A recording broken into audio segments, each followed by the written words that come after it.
Not too toasted. Not going to call you wrong names tonight. That is a perfect intro to this show. Gator Dave, welcome in to CFP round one week 17 of the college football season for those counting at home. How you doing tonight, sir?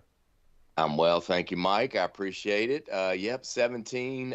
We start those championship games on Friday night, man. It's time to get excited. So Friday night starts those playoffs. So want to remind everyone we're Bets Utopia, your number one location for all things sports betting. Please like, subscribe, follow us. Come see us on the pod or hear us on the podcast on the Apple, Spotify, or any of your other podcasts that are out there. We've seen quite an increase in the number of our podcast listeners, and we very much appreciate you guys jumping on board. So live Wednesday nights at 8 p.m. However, next week it will be Tuesday night. We will not be running on Christmas Eve. We'll run on Tuesday night, the 23rd, for those games that'll be in that following week. Is that correct, Mike? That's correct. You got it right. All right. There's one thing I want to talk about. If people are making wagers with the transfer portal season going on, before you place a wager, make sure you look to see if somebody might be not be playing, might be in the portal, sitting out because they're going to the NFL, blah blah blah. Take a good hard look before you place a wager. We tried to do that as best we can. We'll throw a few out there, but we're looking at games that are going to go out into first part of next week, so it's a good idea to go check on those games. So, ready to get cranking, Mike? Yeah, real quick, I just want to say we are doing the bowl game contest pool. I'm throwing it up right here. If you haven't already, you can enter in. The link will be in the bio below. There's still time to enter that. You still have a chance. There's only, a game or two that have been played roughly so far in this bowl game. There's still 20, 30 others. A lot of chance for you to still win this money, win that free $50 gift card. So make sure to check that out.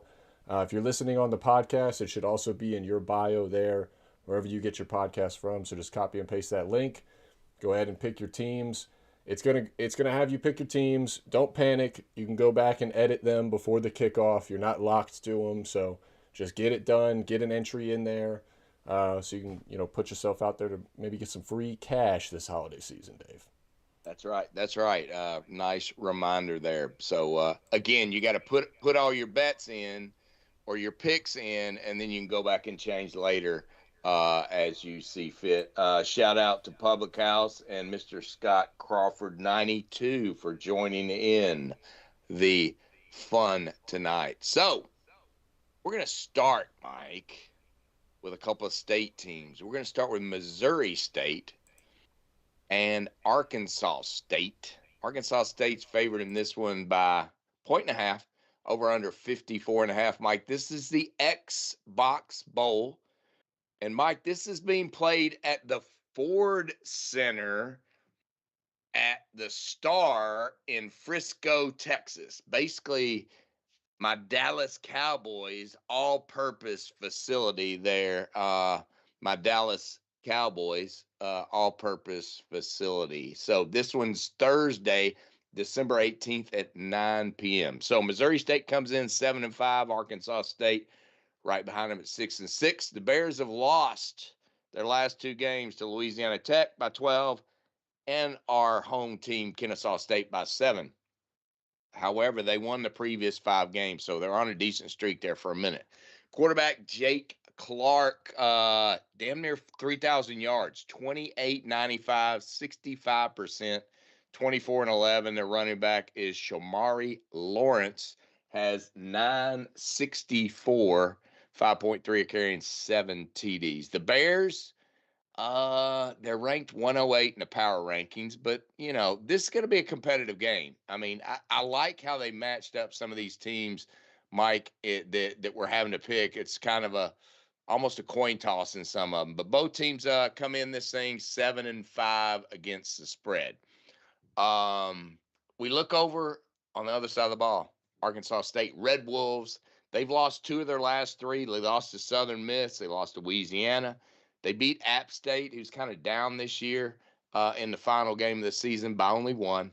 Their QB is Jalen Raynor. He's passed for 3,000 yards as well. So this one could be interesting from the standpoint of throwing that ball around. 67%, 16 touchdowns, 11 interceptions. Running back Spencer has 523 and 2, and running back Clay has 470 and 3.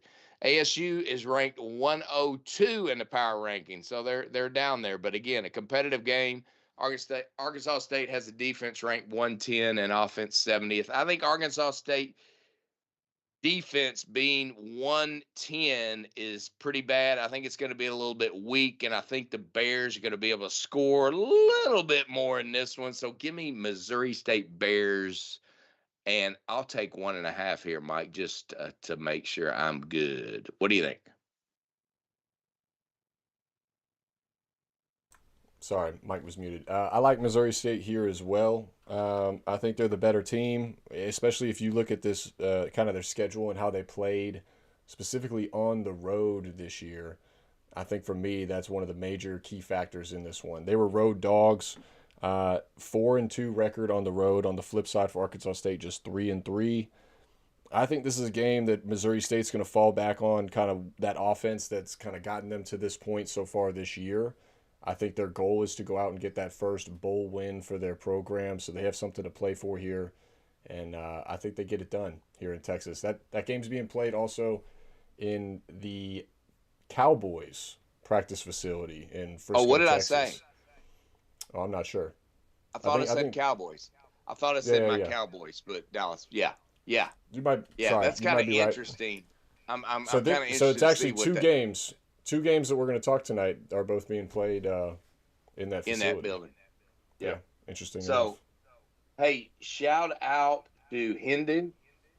Daughter had a birthday this week, by the way, and his team. Oh, by the way, South Carolina State, Miami Mike, South Carolina State, Hindu, they won in double overtime. Huge game, lots of points. Crazy, it was a man. Crazy game. Crazy game. That Down was 21-0 at halftime. They were outgained like 300-80 in the first half, and then just turned it on in the third quarter. Unbelievable.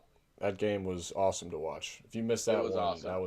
that's a bummer because it was a great one. It was. It was a great one. It was a great one. And shout out to my lovely wife, Nirvana, as well. So, all right. And by the way, she wants me to show her how to do the pick'em game. So, which I'll do sometime in the next day or so.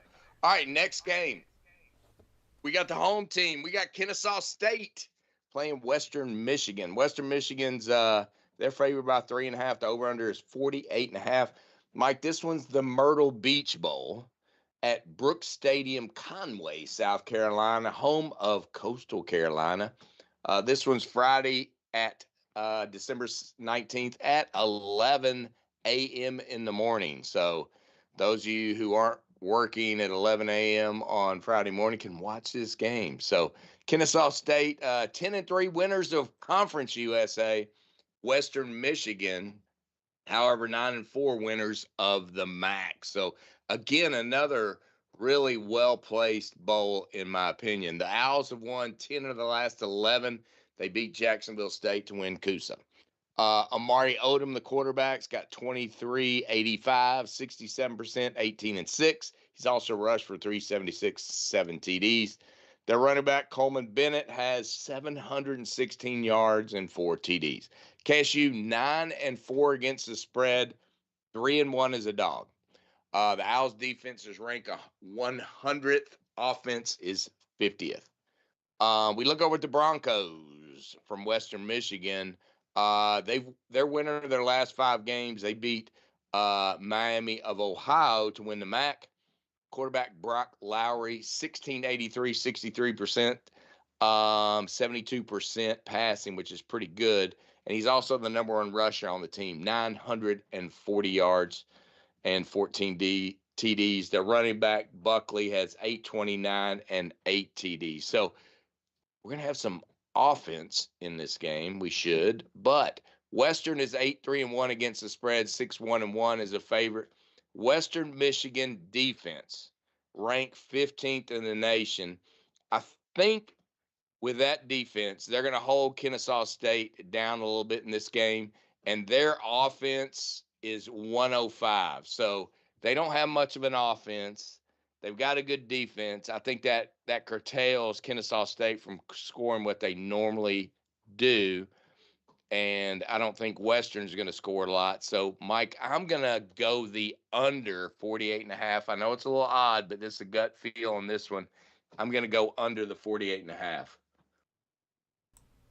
Yeah, it's definitely a little bit odd. I mean, Kennesaw State's definitely had flashes this year of offense. You could probably say the same for Western Michigan as well. The team's averaging just under 200 yards a game on the ground, and they're going up against this Kennesaw State defense that's giving up 175 a game on the ground, one of the worst in the nation.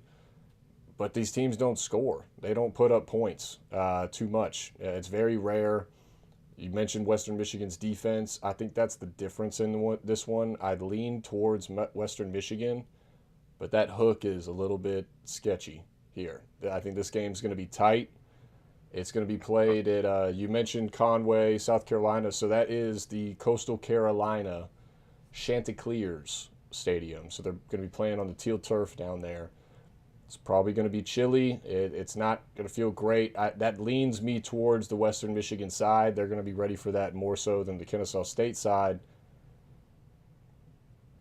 I really want to take Kennesaw State, but my brain says Western Michigan, and that's why I'm on the under with you, Dave. I'm going to go under 48.5 here.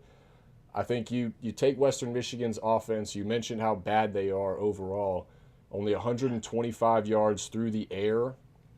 So if they don't get that ground game going, they're not scoring any points. I think they are going to be able to have some success on the ground, but with that ground game comes that running clock. And that's why I ultimately think it's going to be a lot of field goals. It's going to be whatever defense is able to take some takeaways. That's going to be the difference one in this one. But I'm gonna go with you. I'm gonna go the under 48.5. Awesome. Love it. Love it. All right, next near and dear game on the schedule. So I get a couple in this one, Mike. We're going to save yours to the last, but we've got my alma mater, University of Memphis, playing North Carolina State. North Carolina State's favoring this one 4.5. Obviously being the Power 5 team. Over under is 58.5.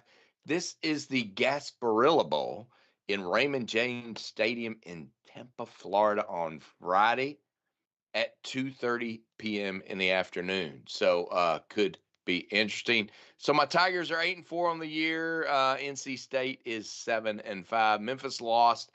They lost their last three games, or the last three games, and the last 4-6 games. They beat USF way back in October. That was their big win. They lost their coach to Arkansas. And the new coach coming in, Mike, is my man Charles Sutton from Southern Mississippi. So I'm pretty pumped up for the alma mater because I think that guy's going places. He was at Marshall, he kicked ass there. He was at Southern Miss, he did well there, and now he's going to roll up to University of Memphis. So quarterback Brendan Lewis has 2,600 yards, 70% passing, 15-6. He's also rushed for 618 and 9 TDs. Their running back Sutton Smith, 666 and 7 TDs. So the Memphis defense ranked 62nd. Offense is 34th. The Tigers are 8-4 against the spread and 2-1 as a dog. Wolfpack, they're in the last six games they were 3-3. They've lost to Notre Dame, Pitt, and Miami, all basically ranked when they played them, and they were all away games. Okay, they got wins against Georgia Tech, Florida State, North Carolina, all home games. They lost 4 of 5 games on the road, which is a little scary, right? This game being in Tampa. The Pack's quarterback, C.J. Bailey, man, I really wanted this guy. 28, 84, 69%, 23 touchdowns, 9 interceptions. He run for 215. They got Hollywood in the backfield at almost 1,000 yards, 639 and 6 TDs. When we look at NC State, their defense ranked 115th. Not a good defense. Offense is 60th. Wolfpack is 6-6 against the spread and 3-2 as a favorite. So here's my theory on this one, Mike. My Tigers haven't played well as of late. Wolfpack sucks on the road. But here's what I think. I think Bailey wants to put his stamp out there. So I think he's going to play like he does at home because he might be playing for a raise whether he stays or goes. So give me the Wolfpack to cover the 4.5 points and win by a touchdown here, Mike. What do you think? Yeah, I mean, you talked about NC State's issues with road games. 6 of CJ Bailey's interceptions came on the road, 2 against Miami. He only had 120 yards in that one. He had 3 against Duke, and he had another 3 against Notre Dame. Uh, those are pretty good teams, though, for the most part. You're talking about the Yeah, ACC champion. You're talking about the last one into the playoffs and the first one out. So that's right. if you're looking at that and who they played, kind of take it with a grain of salt. You mentioned C.J. Bailey in terms of going to Florida. Ain't no way. Get over it. Is not going to happen. Well, All he's right, not because we already have our he's quarterback. not. Yeah, that's a whole nother story, which I'm sure you're ready to discuss. But Anytime uh, you're ready. I do think that this is NC State's game. I like them overall. I like Dave Doran and where he has this program kind of headed. It's finally seems like it's starting to get rolling a little bit. He's been there forever, and it's kind of do or die time for him. But he's getting some recruits in, and I think the best thing that's happened to NC State in recent years has been this transfer portal because it's opened up the opportunity for guys to come in there and kind of make a difference. Having said that, you look at Memphis and the struggles that they've had on the other side. The biggest thing for me is I don't think people talk quite enough about these staff changes. We talked briefly about the transfer portal at the beginning of the show, but these teams losing head coaches, as much as people from the outside want to look in and try to say it's not that big of a deal, what are they really doing? They're not the one calling the plays in some situations on offense, on defense. Uh, these guys are getting paid 6 million plus, 10 million plus for a reason. They're not just there babysitting, folks. Their presence means something. And when it goes away, it's noticeable. Take for example the game that's going on right now, this Old Dominion South Florida game, right? South Florida's head coach, he's left, he's gone to Auburn. Because of that, their starting quarterback is not playing in this game because he doesn't know what he's going to do with his future. If he's going to stay there, if he's going to go to the portal, he's not playing. The backup, who was making his first start in 6 years playing college football, he is out with a concussion. He just got hurt with a concussion a little bit ago. So now they're down to their third string, and they're losing to Old Dominion by 7 points in a game that's played in the state of Florida. And there's nobody in the stadium. That's a whole nother story of how this is the death of bowl games. And that's what we're witnessing. But sorry about the tangent. I'm going with NC State minus 4.5. Getting back on track here. NC State minus 4.5. I think the head coaches leaving these programs in these types of games, it causes a lot of indecision. It causes a lot of stress, a lot of concern, a lot of questions among the program, job security among the staff, players if they're going to have a role with the new coaching staff, if they need to leave, if they need tape, if they already have tape, if they're going to go to the pros, if they want to try to avoid being injured, if they want to try to negotiate the NIL deal. There's so much more that goes into this time period of college football right now that you mentioned at the beginning of the show. You have to pay attention to what's happening sort of on a day-to-day basis with these games, especially these games that we're talking about. For example, this NC State game, if you look on the screen, it's not until Friday. So up until now to Friday, There's still 2 days from now. There's some games that we're talking about currently that are going to be next Tuesday, uh, Tuesday night, that the 23rd. So Yeah. you got to pay attention throughout this weekend. There's a lot of things that can happen with these teams. You saw what's going on with Michigan. There's still head coach at Ohio. We'll talk about them in a little bit. There are coaches that are still actively being fired right now, and there's job openings. And because of that, there's a lot that could still transpire over these next 2-3 weeks of this bowl season. So Yeah. go ahead and give me the Wolfpack. I'm going to go with the better coach, better overall team. I think they find a way to get it done. Absolutely. And the way I look at it, I look at everything from a statistical standpoint, Mike, and it's like, okay, so we've got we've got no coach here and a coach there. How much is that worth to me? At least three, you know. I mean, you can always do it Yeah. that way. And then starting quarterback not playing, give me seven. You know, I mean, that's kind of how you got to think about it in these games, because it does make a difference, and Well, and especially when you're trying to bet in a game. So I mean, it's a team sport, no doubt. Also, there's 11 guys yeah, on that side of the field at any time. But when yep. you There's some lose, very important people. for the Some example of Vips. South Florida, like we were talking about, Yeah, 80% of their offensive production is their starting yeah, quarterback. So you take him out of the game, that is a major, major factor. On damn some of right. these other games, where they're loaded with blue chippers. For example, like an LSU team that's an underdog to Houston right now. We'll talk about that one next week. But situations like that, we'll see. But we'll discuss that then. Yep, We'll discuss that then. absolutely, absolutely. All right, next game. We're gonna talk Washington State versus Utah State. Utah State favorite in this one by 2.5. Last we checked. Over unders 50.5. Um, this is the famous Idaho Potato Bowl, played in Boise, Idaho, on the blue turf Monday, December 22nd at 2 p.m. So if you're gonna place a bet, make sure you check a day or two before to see if these quarterbacks have left or something's gone on with a coach or whatever. But here we go. So both teams come into this one at 6-6. This is another one that's going to be obviously a close game, probably. The Cougs, they've won 3 of their last 5 games. The 2 losses to Oregon State by 3 and James Madison by 4. They did beat Oregon State after playing them a second time. So this is that old Pac-12 where Washington State and Oregon State were the last 2 standing. They played each other twice. I didn't even realize that.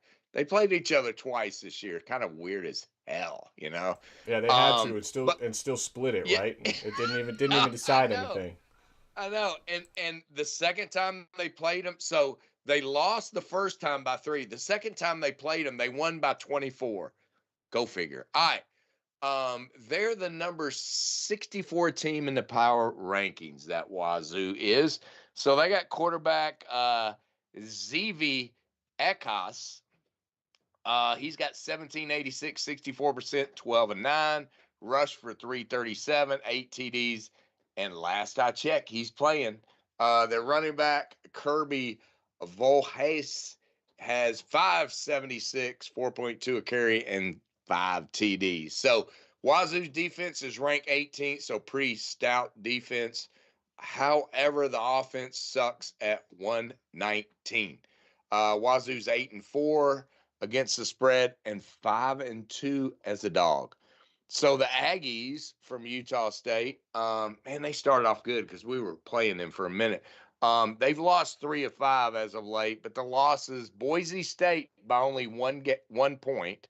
They lost to UNLV in overtime by 3, and New Mexico by 19. New Mexico had a good team this year. They had a win over Fresno State. Um, they're the number 74th team in the power rankings. Utah State QB Bryson Barnes has 2,700 yards, 60%, 18 TDs, 4 interceptions. And oh, by the way, he's the leading rusher at 733 and 9 TDs. Their running back, Miles Davis, 730, 5.8, and 8 TD. So obviously, if you check and Bryson Barnes isn't playing, could be a problem since he's most of the offense, right? He right now he's playing Utah State defense 119th. However, the offense is 31st in the land. Utah State 10-2 against the spread, 4-1 as a favorite. We got no Wazoo offense. We got no Utah State defense. But man, I'm going to go with the offense on this one. Give me Utah State in the money line, Mike. What do you think? Yeah, I'm with you. I'm going to take Utah State on the money line also. I'm going to go with the better offense and against the better defense, which is not something that I usually do. But when you look at this Washington State offense, they are terrible. And one of the things that they are terrible at is holding on to the football, specifically the quarterbacks. Between the two quarterbacks that have played this year, 16 touchdowns and just 12 interceptions. The starting quarterback, Ekas, that you were talking about, 12 touchdowns, 9 interceptions, and under 200 yards a game through the air. Not very impressive. The good news for them, they're going against the Utah State defense that is atrocious. Because of that, I stayed away from the under. I was looking at potentially the under here as well. But because of how bad Utah State's defense is, I do think Washington State may be able to put up a few points on them. I don't know if they'll be able to hit 20, but I think they'll get close. It's just a matter of how many Utah State is going to be able to put up on this Washington State defense. I like Utah State, their head coach, Bronco Mendenhall, former BYU guy. How can you go against a guy that's named Bronco and he's going to be playing on the Broncos' home field? How can you do it? I can't. Give me Bronco Mendenhall and the Utah State Aggies to get it done in Boise in this one. Love it, love it, love it. All right, next game we got Toledo playing Louisville. Louisville's favor 6.5. Over under is 45.5. This is the Boca Raton Bowl on Tuesday, December 23rd. It's a shame, Ian's coming into town on Saturday, so he won't be able to drive south 30 minutes to go watch the Boca Raton Bowl. So both teams coming to this game 8-4. 8-4, decent records, right? Toledo's hot. They've won their last 4 in a row. They beat Miami of Ohio by 21 at their place. The Rockets starting quarterback, Mike, Tucker Gleason, no relation. Mike, he's doubtful and probably about a 90% chance he's not playing in this game. So we're going to Caleb Osborne, Mike, the backup. 260 yards on the year and 2 TDs. So not too good. Running back Chip Trainin has almost 1,000 yards, 950 yards, 5.7, 11 TDs. He's going to play. The Rockets defense is ranked 3rd. Offense is 32nd. Power ranking at 52. Toledo is 8-4 on the year and 1-0 as a dog. Cardinals have lost 3 of 5. However, remember, we're Power 5 versus Group of 6. Their losses to SMU, Clemson, and California. They beat Kentucky in their last game 41-0. And oh, by the way, they might have beaten me. Okay. All right. So their quarterback, Miller Moss, 26-26, 64%, 14 touchdowns, 7 interceptions. Running back is a little bit of an issue. It's kind of a question mark. Isaac and Keyshawn Brown, their top 2 running backs, we don't know right now. They're kind of a maybe situation. So we've got till Tuesday next week on this game. So keep your eye out for that particular report. Their top receiver, Chris Bell, got injured against SMU. He won't be there. If we look at the Kentucky game, though, they didn't have those guys. Their third string running back had 101 yards. And remember, Kentucky's not a group of five team. They're a power five team. Sean Boykins had 101 yards rushing. So I think they'll be okay on the ground. And the other thing about Louisville is they got a couple of DBs at the portal, but they're not starters. Louisville's defense ranked 16th, offense 69th. The power ranking has them at 29 against the power ranking of 52. Cards are 4-8 against the spread, 2-7 is a favorite. But Mike, all that said, I just don't think Toledo is going to be crap without their starting quarterback. Cardinals have too much of a up on that team in terms of personnel. So, Mike, I'm going to take Louisville, and I'll think they'll cover the 6.5. I think they can win by a touchdown. And, Mike, I'm going to call this one a Gator Dave lock. Love it. Is Miller Moss going in this one? Miller Moss is going. Yes, sir. I checked right before the call. Beautiful. So the biggest thing for me is going to be those Louisville running backs. If they play, I think this one is a lock, just like Gator Dave just said. Even if they don't, you mentioned the third string. I don't think he's going to have any issue going against this Toledo team. This Toledo team is without their head coach, without their starting quarterback now. I think those are big, big factors here. Louisville was one of the teams for much of this year that people were sort of considering as a dark horse to get into the playoff, to win the ACC, and then they just fell off at the end of this season here. This is a chance for them to sort of right the ship going into next year, get back on that momentum. I think Jeff Brom is a great coach, and that's where I'm going with this one. I'm going with coaching, and I'm going, like you said, with the more overall not only personnel playing, but I think better personnel overall. So, yeah, give me the Cardinals to get the cover here. Absolutely. And, they could enjoy a new quarterback next year by the name of DJ Lagway. We'll see how that all pans out. All right. No way. Next game. Oh, you want him that bad? I don't think he's coming to Miami. I don't think he's a big fan of us. We whooped his ass for 2 years. I think he could go to Florida ACC State. bound. I think he could ACC go to bound. Florida State. I think he could go to TCU. I think he could go to LSU. I think he could wind up at Tennessee. He could go to Auburn. Auburn's a very, very real possibility. I wouldn't be so sure that he's leaving the Southeast for sure. But ACC, Well, I'd be shocked if he goes to ACC. all right, we'll see. We'll see. It'll be Unless, now interesting. that you say It'll that, be interesting though, for sure. Virginia Tech needs a quarterback. True that. True that. We'll see. I'm anxious to see. So, all right. Here we go. Next game. We got Western Kentucky is favored by 4.5 against Southern Miss over under 57.5. This is the New Orleans Bowl on Tuesday, December 23rd at 5:30 p.m. So Western Kentucky comes in 8-4, Southern Miss 7-5. The Hilltoppers have lost their last 2 games, but that would be to LSU by only 3 and the conference runner-up in Jacksonville State by 3. So the Hilltoppers get their starting quarterback back, who was out for those losses, Maverick McElvore. He's got 1863, 67%, 12 touchdowns, 5 interceptions. And, oh, by the way, the kid's going to the Senior Bowl. I just found that out today.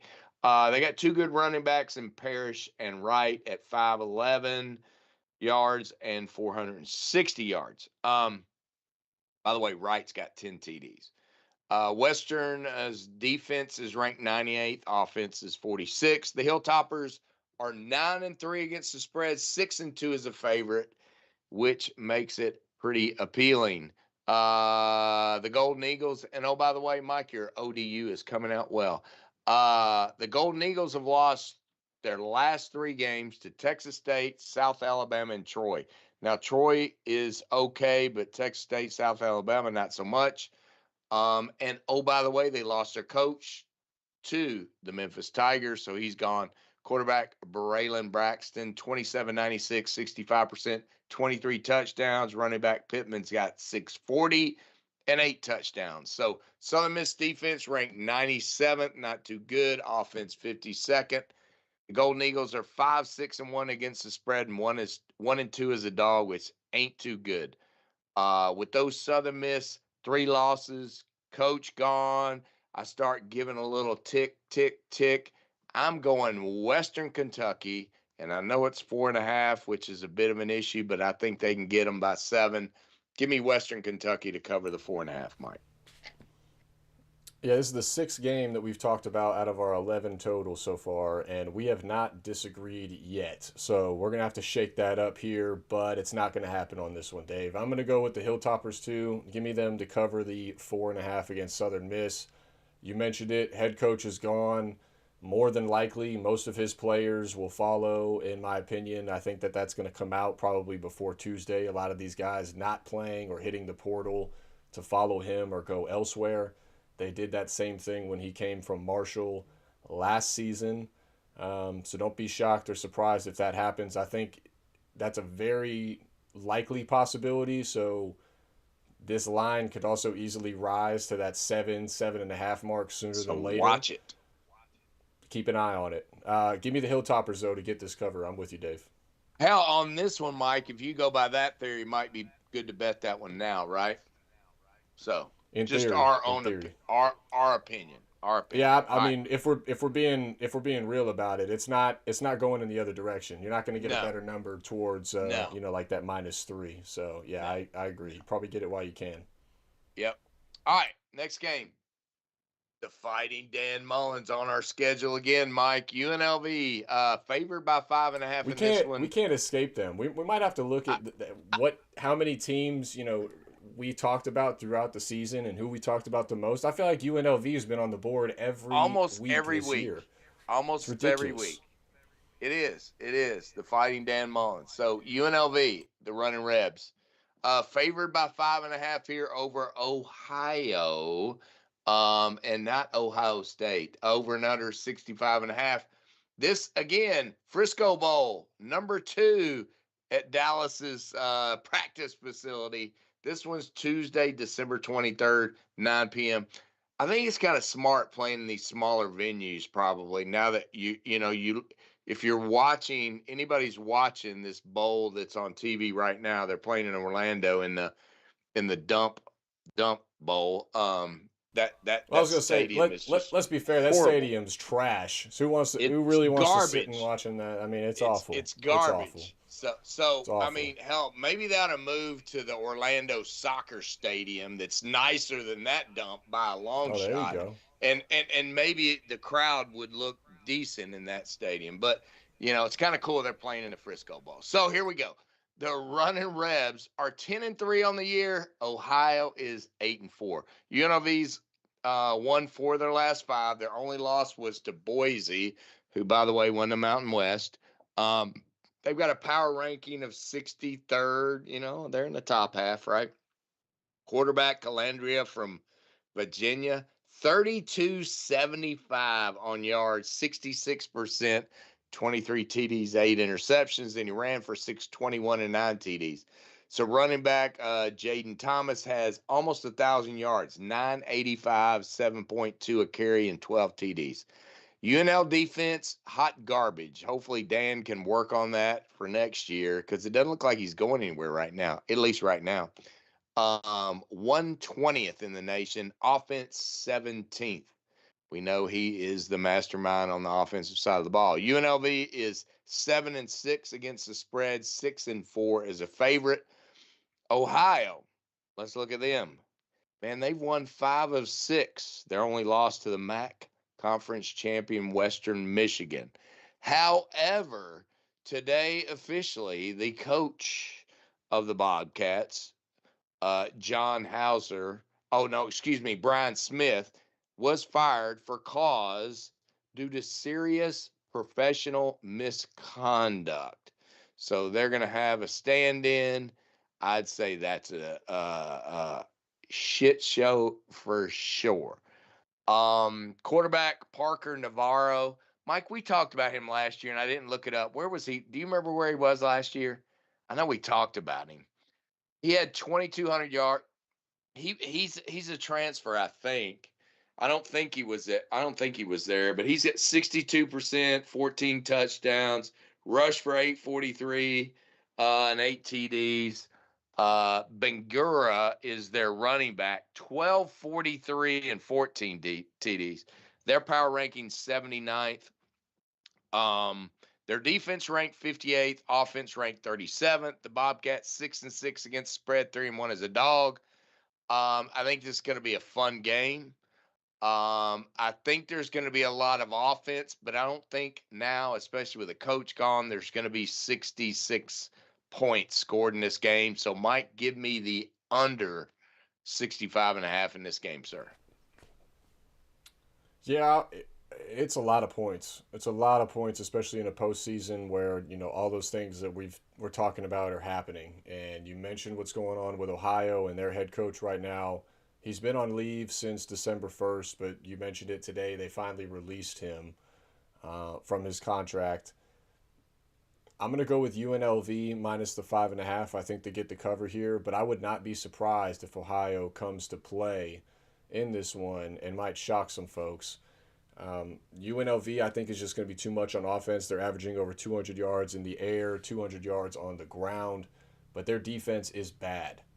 If Ohio can start early, start strong, they're going to put UNLV in a tough position. And it could get interesting, and that under that you're talking about could very well come into play. I think this one's going to be sloppy.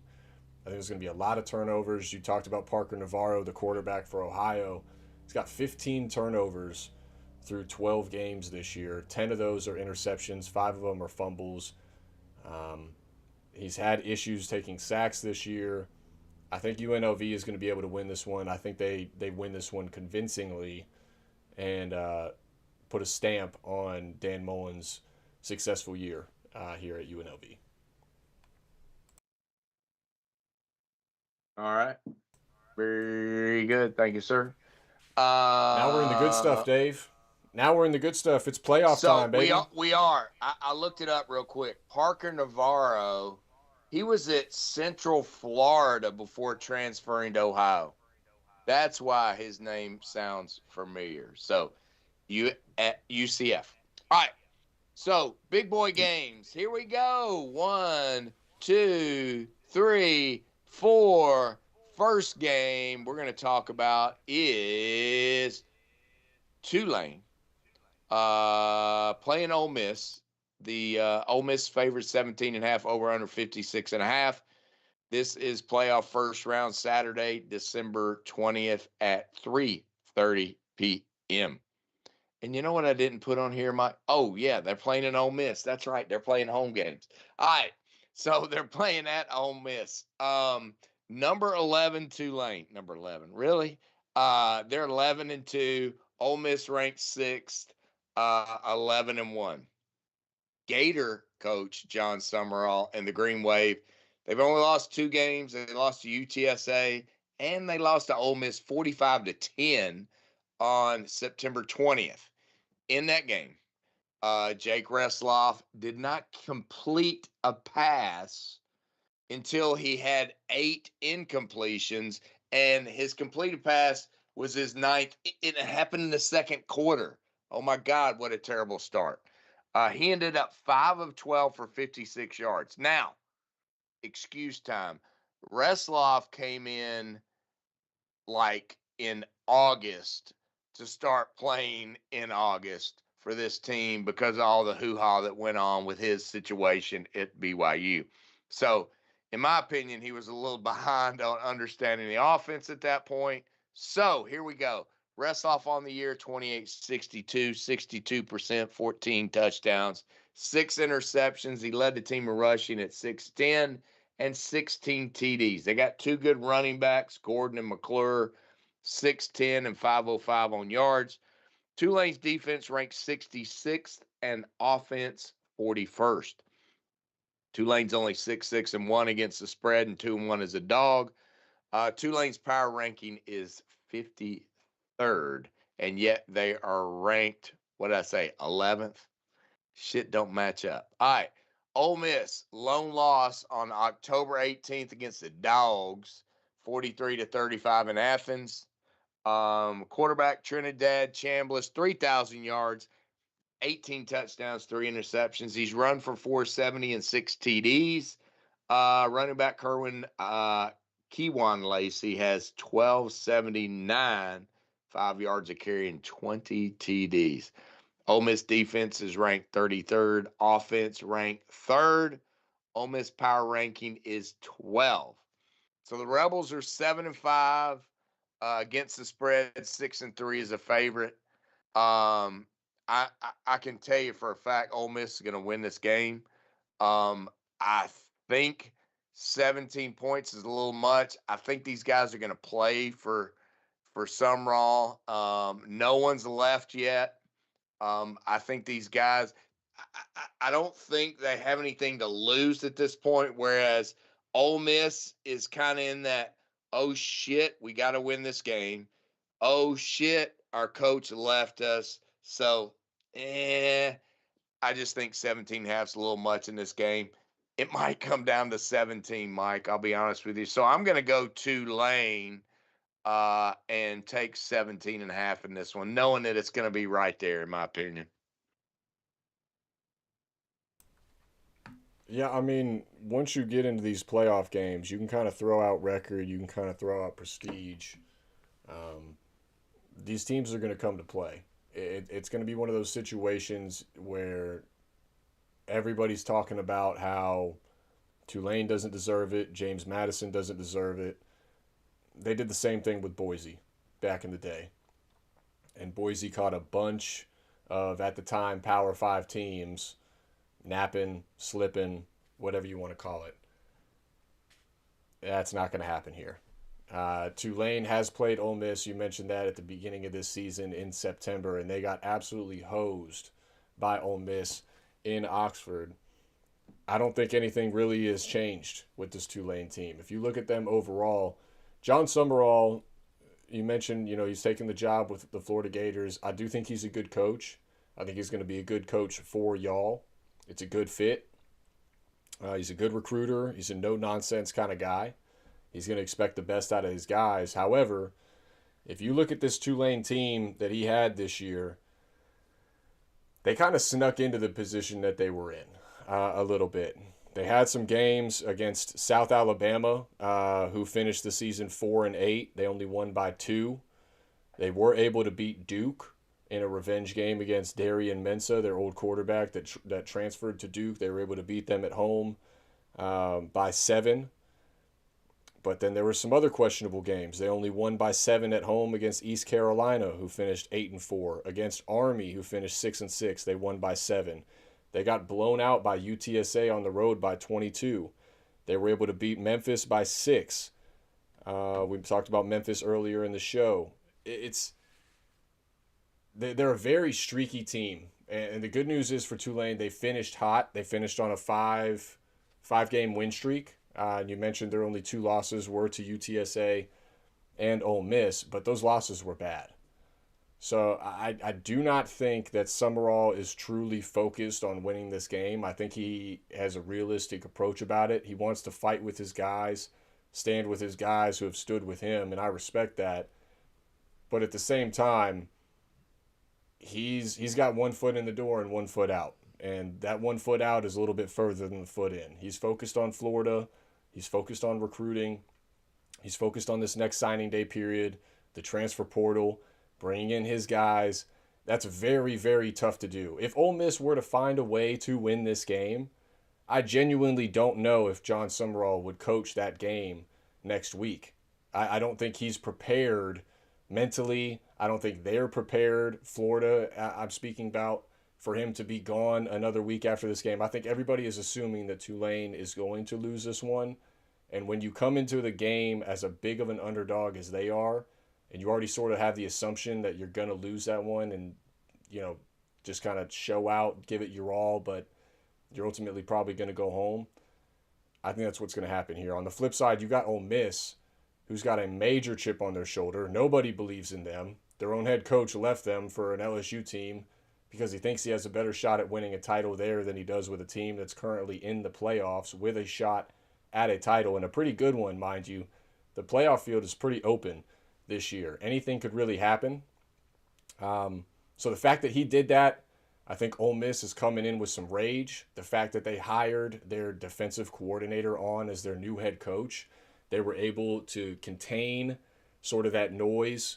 They were able to keep sort of that consistency that they've gone throughout the year. I highly doubt they've changed much of anything since Lane Kiffin is gone and Golding has taken over. He's still in charge of the defense. He's got his guys that are in place of the offense who have already been familiar with that offensive scheme throughout the season. Trinidad Chambliss is a beast. He's going to be a problem for this Tulane team and the dual threat ability that he has. You got Lacey at running back. I think Ole Miss is going to be a serious potential threat. Even next week, if they were to get past Tulane here, next week against Georgia, I mean, that's a test. That's a test. And Georgia better become ready for it. Ole Miss is playing with a chip. Any team that's playing on a chip on their shoulder, especially when you look at a team that's overall as developed as Ole Miss has and how developed their depth is, that's a scary thing to be standing across in a do or die game. I do think 17.5 points is not enough for this Tulane team. I think they might be able to keep it close at the beginning just off of the adrenaline and the emotional side of it for Ole Miss. They may try to do too much at the beginning because of those emotions and wanting to do too much and wanting to sort of prove what's going on.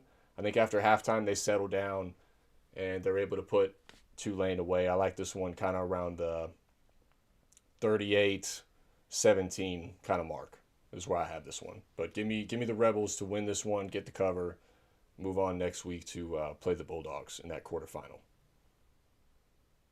All right. Next game, very similar. We got another group of 5 game or team playing against a Power 5 team. We've got James Madison and the soon to be Sling Blade Dukes playing against Oregon. Oregon favored by 21 in this one, over under 47.5. Play our first round Saturday, December 20th, 7:30 p.m. in Oregon. Number 12, James Madison, 12-1. Number 5, Oregon is 11-1. The Dukes' lone loss back on September 5th to Louisville, 28-14. Their coach Bob Chesney headed to the West Coast for the UCLA job when they're completed. And then our snake oil salesman comes in to take over for him.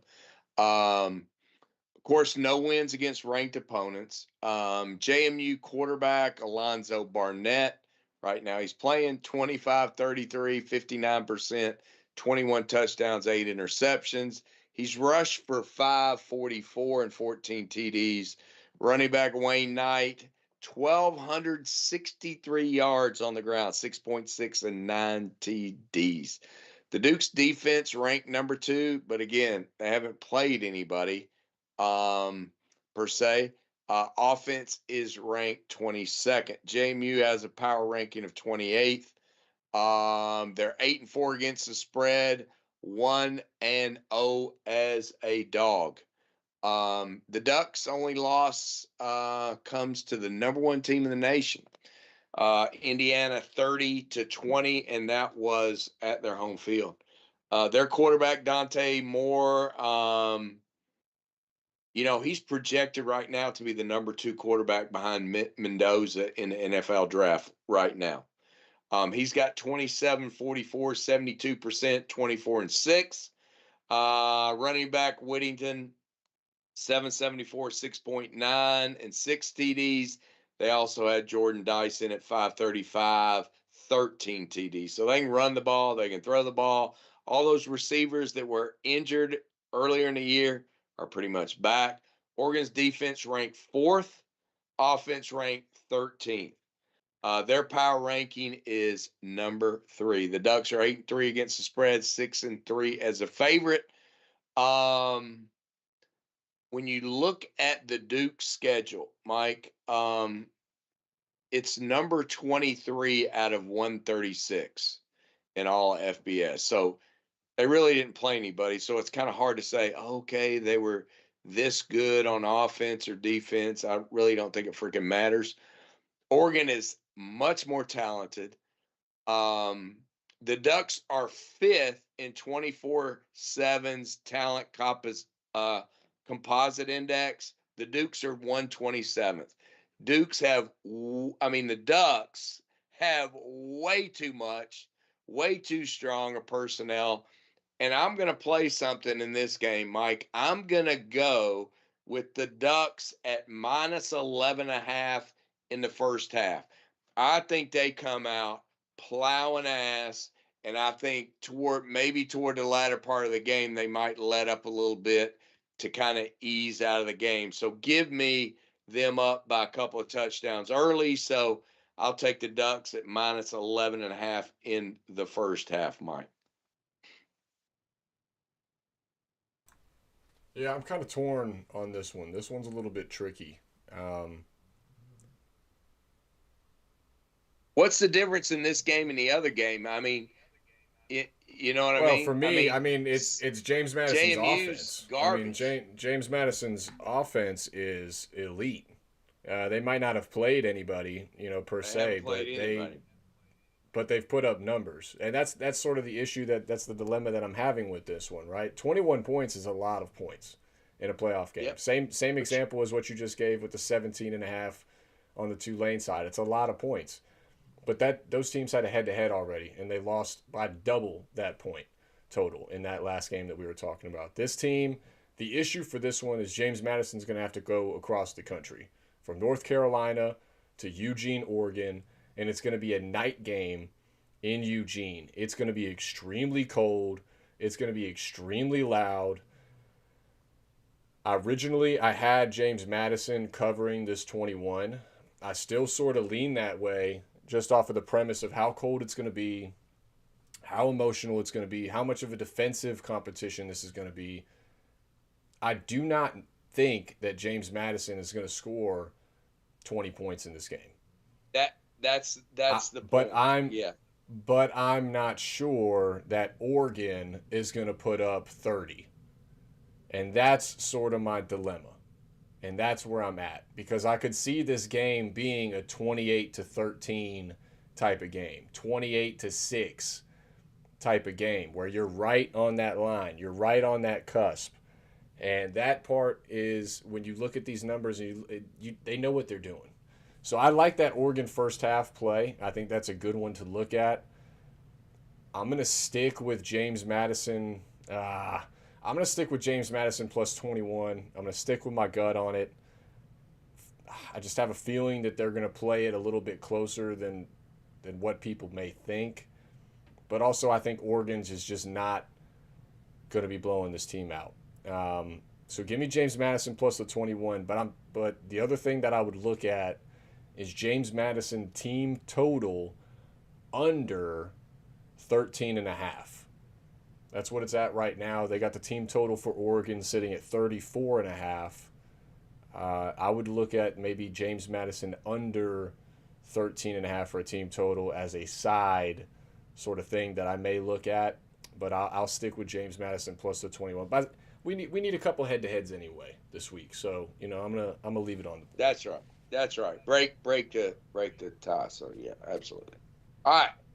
Very good. All right, next game. All right, we're getting down now. Now we can get rid of the group of six teams. The big ones now. We got the big ones. The big ones. We're going to the big boy game. So we got Alabama favored by 1.5, playing at Oklahoma.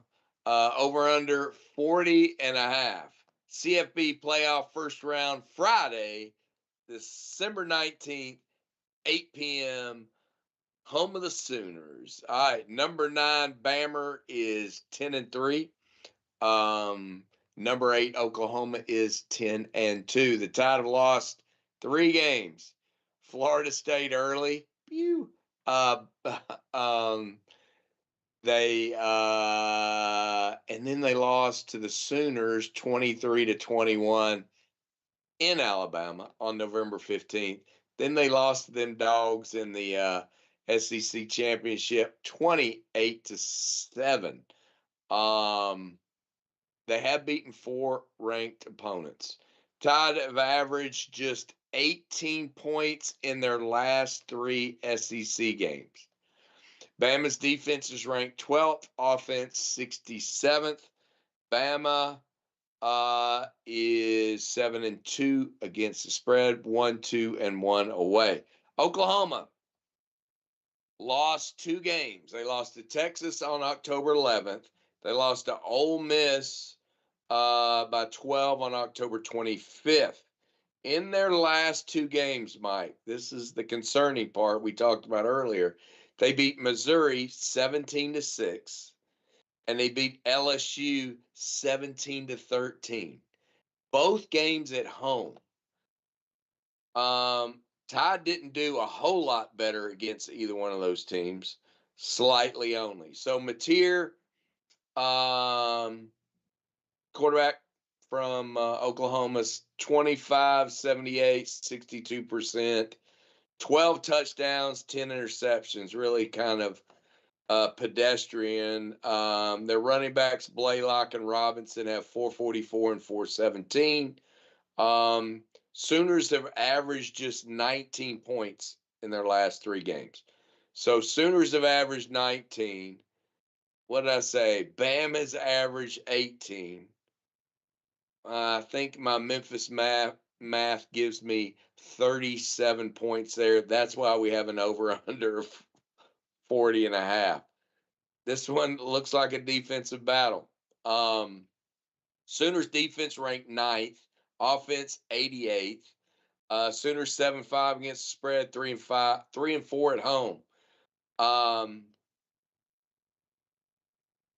I mean, if we look at this thing, I mean, in their last game, okay, when they played head to head, Bama first downs 23 to 12 for Oklahoma. Okay. Total yards, Bama 406, Oklahoma 212. Turnovers, Bama 3, Sooners 0. Bing, bing, bing, bing, bing, bing, bing, bing, bing. That's why they won that game.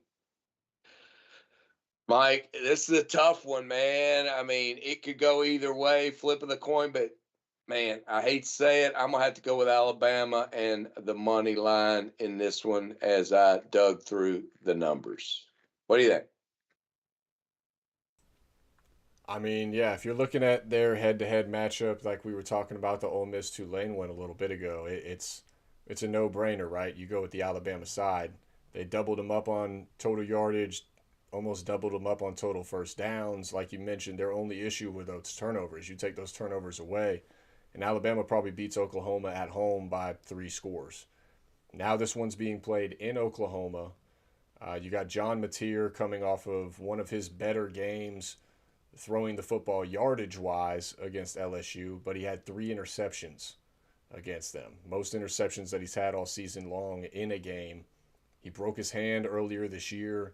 He's been playing through it. He had surgery, rushed back to get back before that Texas game, and he hasn't really been the same since throwing the football. I respect him for being out there and trying to win for his team, but at the same time, if you don't have that zip that you need to on that ball, you're kind of a liability out there. And right now, that's an issue, I think, for this Oklahoma team. I can't do it though. I'm gonna go with Oklahoma at home. Yes. For the reason being, I think everybody is gonna take Alabama for the same reasons that you just mentioned and that I just mentioned. It's one of those things where it's almost too obvious. Um, to go with the Alabama squad. I think that's why they're sitting as a 1.5 point favorite playing at a night game in Norman, Oklahoma. But shout out to Jan in the chat. Defense does win championships. And you see the total sitting at 40.5 in this one. It's going to be defense. It's going to be a defensive battle. It's going to be like a 17-13 type of ball game. So buckle up, lace up your boots for this one. it's going to be a good Friday night intro to this first round of the playoffs. I'm going to stick to my guns. Shout out my guy Glenn. I'm going to go with the Sooners plus the 1.5 points here at home. Get it done against Alabama. Get the sweep on Alabama. And they move on next week to the next playoff game. But speaking on Alabama really quick, if you look at the two teams side-by-side comparison on a numbers standpoint and you're just looking at it on paper, Alabama is the better team. Whether they have the 3 losses or not, Alabama is the better team if you're looking at it on paper. But that's why we play the games. All right, so give me the Sooners. Jam Miller, Alabama's running back, is supposed to be back for this one. That's a potential big get for them. Ty Simpson's playing good ball.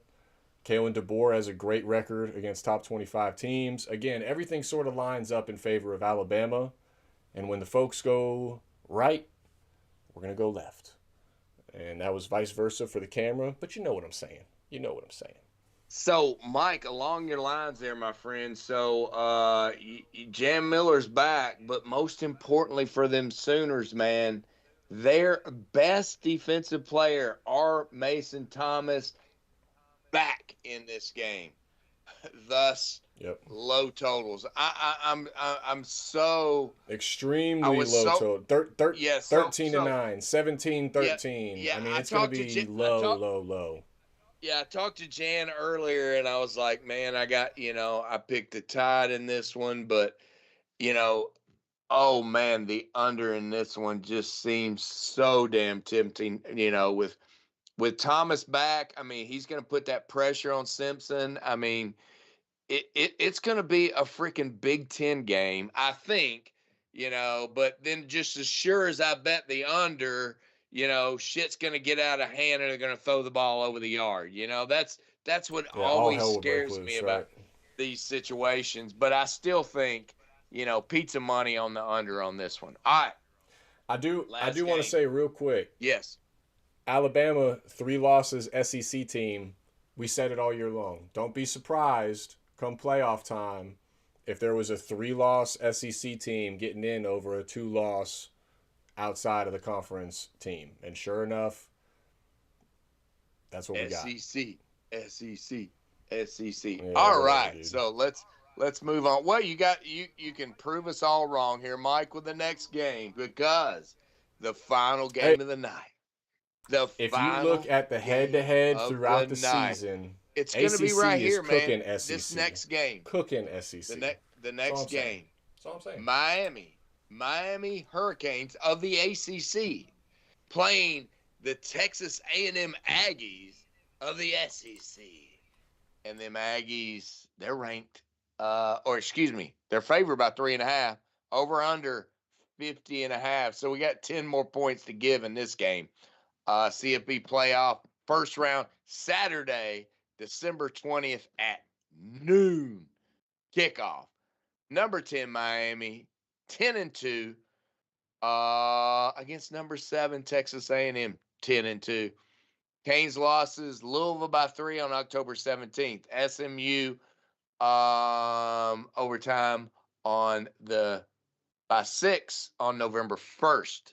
So Miami's defense ranked 11th, offense ranked 29th. Their ranked win was against Pittsburgh in the last game by 31 points. Miami has a power ranking of number 7. Strength of schedule, 21st. You should feel proud, Mike. Carson Beck, 3,072 yards, 75%. I mean, no one's been as accurate as that of any of the quarterbacks that we've called out all year almost. He's got 25 touchdowns, 10 interceptions. Fletcher's at 685.5, 4.9 a carry and 10 TDs. Canes are 7-5 against the spread, 2-2 away. A&M comes in, their loss in their last game to Texas by 10. 2 turnovers sunk them in that game. They got wins over Notre Dame, just like Miami. Aggies defense ranked 19th, offense ranked 20th. Texas A&M power ranking of only 10th. The Aggies were 9th in strength of schedule. Aggies are 5-7 against the spread, only 2-5 at home against the spread. The hook is what got me to make my selection in this particular game, meaning the hook, the 0.5. I'm not going to spend a lot of time because I know you want to talk about it. Give me the Canes and give me those 3.5 points. What do you think? You're a smart man, Dave. You're a smart man, and I'm a full believer of the Canes in this one.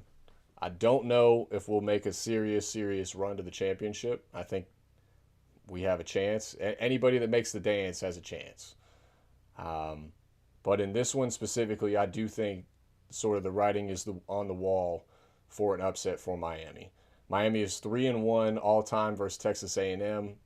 Two of those games have been played in Texas A&M in Kyle Field already. Absolutely hosed them in those games. You talk about Carson Beck. This is the reason that Miami went and paid Carson Beck versus another opponent or another quarterback that was out in the portal last year, because he's played in environments like this his entire career. It's not going to be something that's going to rattle him. Our defense is going to be coming ready to go. I don't know if you saw this, but Texas A&M, one of their best tackles, Trey Zune, decided it would be a good idea to call out Ruben Bain and say that he doesn't know who he is and he's not worried about him. Ruben Owens, the running back, the backup running back, as it is for Texas A&M, said that they're not worried about the defensive line at all in our front seven. Okay. We're going to find out. I think Miami's going to come ready to go in this one. We're getting our best corner back, who was up for best corner in the nation until he got hurt, Keontae Scott. That's going to be a massive get back for this one. I'm telling you right now, Miami's got something to prove in this one. Do not look past the Hurricanes going down there to Texas and playing. Also, this 12 o'clock draw, best thing that could have happened to Miami. A night game at Kyle Field, yeah, that's not something I want to deal with in a win-or-go-home situation. On top of that, have you looked at the weather for that game, Dave? 12 o'clock start time in College Station, 70 degrees, partly cloudy. Perfect. Nice. Perfect football weather. You couldn't ask for better football weather.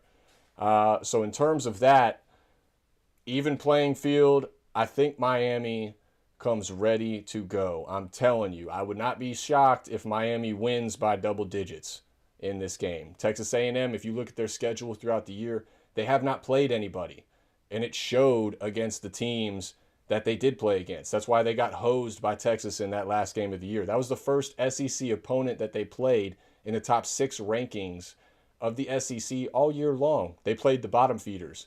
They went and beat a Notre Dame team at Notre Dame, barely, and also got a call to go their way at the end that ultimately screwed Notre Dame out of that game. Otherwise, Texas A&M wouldn't even be in the playoff right now. I'm not impressed by Texas A&M. Also, for a little side note too, Marcel Reed did an interview recently. They asked him, okay, you've seen Carson Beck's NIL deal for $4 million. If Miami comes calling you next year for $4 million NIL, what are you going to do? You know what his response was? I appreciate it because it's a real response. But he said, I'm gonna have to talk to my parents on that one. And the fact that that's even a possibility, it's a new day and age in college football. That there is no loyalty to what's on your chest at all. It's all about the dollars. And the fact that your quarterback is already sort of thinking about next year potentially and not being at Texas A&M and maybe going to get in a check, I love that for Miami because Miami's focused. Miami's head is down to the floor, straightforward.